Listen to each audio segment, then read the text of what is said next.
We are back with some more recap here of the latest NHL rumors when it comes to trades or free agency. Today's teams we're talking about include the Montreal Canadiens, the Philadelphia Flyers, the Calgary Flames, and the Vegas Golden Knights, and that's coming up next.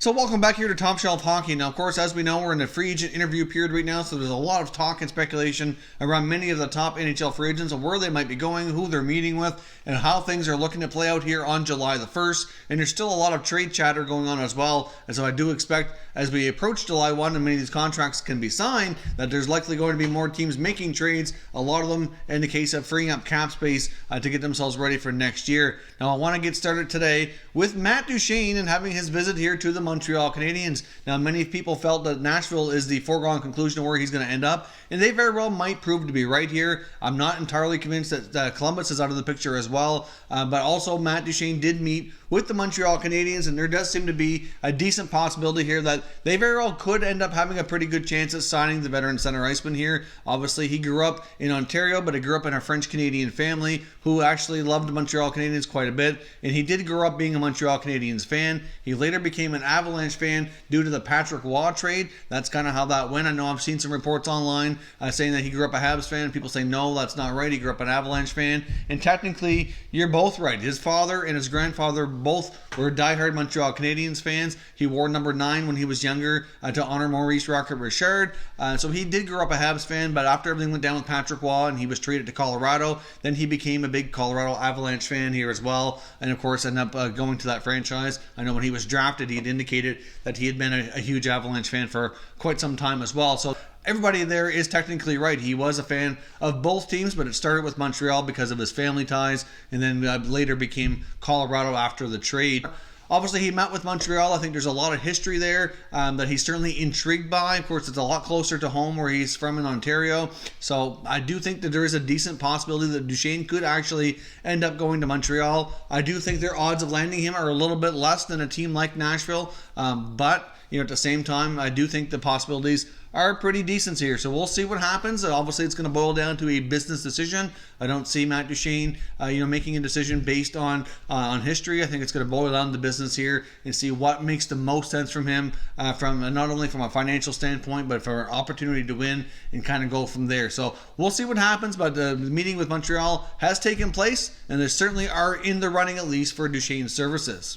Jumping over to look at the Calgary Flames here quickly as well. Apparently they've checked in with St. Louis Blues forward Patrick Maroon, who's now an unrestricted free agent here yet again after everything he went through last year, taking a long time to get a contract in place. He's now a UFA one more time here, and I think more than likely there's a pretty good chance he does return to St. Louis. Obviously, that's his hometown team that won the Stanley Cup. Works well for his family. Obviously, he's got a young son that he wants to be close to, and obviously that works well for that family. We've seen how much he went on about that connection there and how important that was to him. So if the Blues will keep him and offer him a contract, I'm 99% sure that he more than likely would stay. But obviously, because of the playoff run and they've seen how valuable he became to that team, he's certainly generating some interest. So I don't blame the Flames for checking in. I'm not sure the odds of landing him are real solid.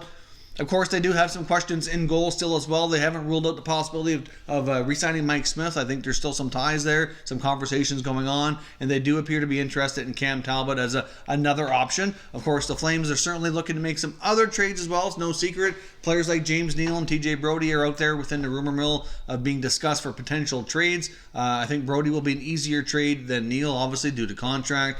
But we'll see what happens here. But the Flames, I think, are certainly in a position where they would like to do a little bit of a shake-up. They certainly want to change things up here on the blue line, potentially a little bit within that forward group. I know that Neal contract's not looking good right now, so more than likely they end up having to keep him, see if they can get him going here a little bit this coming season and get his production back closer to what we were used to in the past. But I do expect some changes here for the Calgary Flames, and that is the latest on who they're talking to and what they might be up to here so far in this offseason. Then jumping over quickly to the Philadelphia Flyers, apparently the latest updates on their contract negotiations with RFA defenseman Ivan Provorov is that things are not going well, and they are miles apart on a new contract. Provorov has become a very important piece of that blue line in Philly. He's 22 years old. He plays 24, 25 minutes a night. Not this past year, but the year before he put up 17 goals. Obviously, this year was a bit of a down year for him. He certainly regressed a little bit in his offensive production, but then again, you could say that about quite a few of the Flyers guys, especially on the blue line.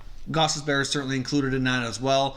So I'm not sure exactly what kind of contract here. I think they're having trouble with maybe comparables on what's the best kind of fair contract, but indications are they're quite a ways apart, and things could drag on a while here before we get a deal in place. Of course, we did see them sign defenseman Travis Sanheim not too long ago, so they are making progress on some of their contracts. But really with Provorov, as is the case with a lot of these RFAs, the market seems to be a little bit of a gridlock here. Once we see one or two of these bigger names get signed, then it's going to open up the market, kind of set the tone for how these contracts are going to go, and then we'll see much more action, I think, at that point. But you get some big names like Mitch Marner and Braden Point, and I realize they're not defensemen, so it's not necessarily tied much with the Provorov, but there's a lot of big-time RFAs on the market right now, and until we see some of them start to get signed and kind of set the tone here, it's going to be tough. And in Provorov's case, there's not a ton of defensemen out there in a similar situation to really compare to. So I guess we will see. I mean, Jacob Trouba's another defenseman RFA that was traded to the Rangers. Obviously, his contract's not settled yet,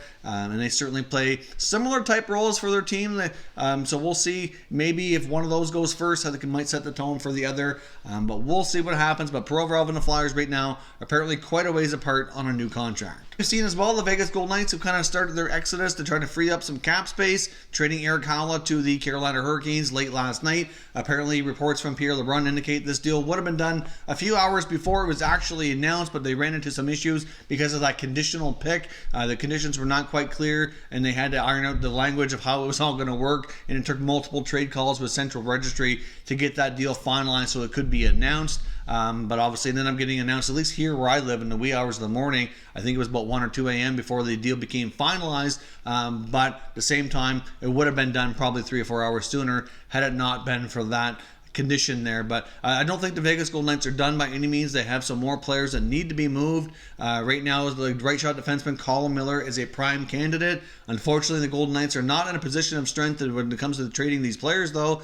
Teams know they're in a crunch and need to get them moved out, so they're likely going to be paying pennies on the dollar here to acquire some of these players who are pretty decent guys.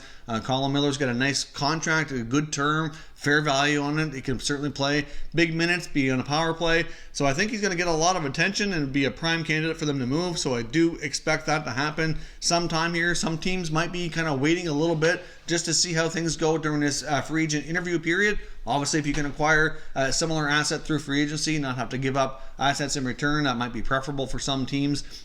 So obviously, we're kind of at a holding gridlock here, I think, to a degree. We've seen trades happen, but nothing too crazy or too significant. And once we get to July 1st and some of the dominoes start to fall, I think it's going to open things up and we'll see more activity. But Miller's a guy that's primed to go. Potentially Cody Eakin within the forward group. Of course, they need to settle on a backup goalie as well. So do they bring back Malcolm Subban and sign him, who's an RFA, to a new contract? Do they go a different route? There's certainly some intriguing backup goalies out there as well that might give them a little bit more depth and maybe shore up that position here a little bit.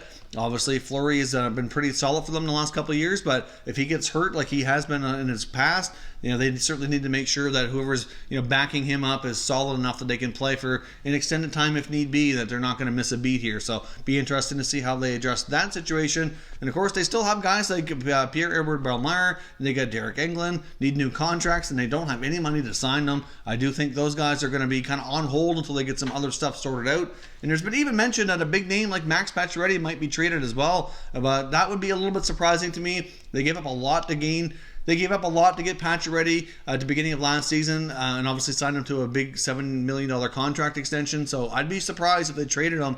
But at the same time, they have to do something to free up some money here. And of course, the other option, like we discussed in another video, is a David Clarkson contract. Obviously, he's not going to play. They could put the contract on LTIR if need be, but right now during the offseason, it's not required. So obviously, he makes $5.25 million. So freeing that up would make a big significant help here, whether it be through trading the contract or through putting it on LTIR when the season comes around.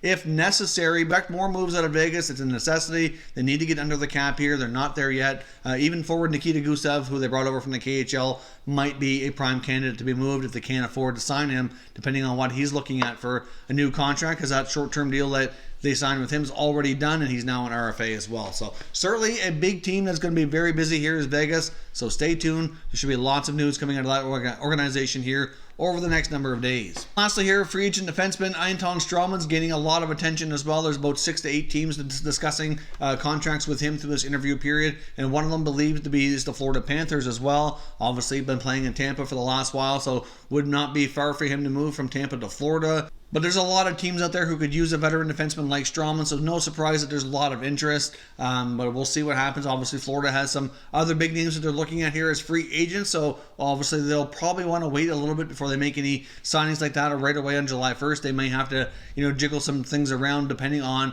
what kind of numbers they agree to, if they do, with Bobrovsky and Panarin, which is the big targets that they've been reportedly after here for some time. But Strawman's certainly gaining lots of interest on the open market as well. And also forward Mats Zuccarello. There looks as though that the Dallas Stars might not be able to retain him. Similar situation that we've seen with other types of veteran forwards. The term seems to be the sticking point. I'm not sure exactly what he's looking for, but it's believed to possibly be 4 or 5 years, and they may only want to do it 2 or 3 years, so they very well might be out on Zuccarello, and he might be on his way to another team. It was reported that he had enough interest, which is no big surprise as well from other teams. So that is your latest news and all the NHL rumors when it comes to trades and free agency right now. We're getting one day closer here, one day at a time, to free agency, so we should start to see a lot more activity here as we approach July 1st. So stay tuned to Top Shelf Hockey. I'll keep you up to date on all the latest breaking news for all 31 NHL teams. Thank you very much for watching, and I will catch you next time.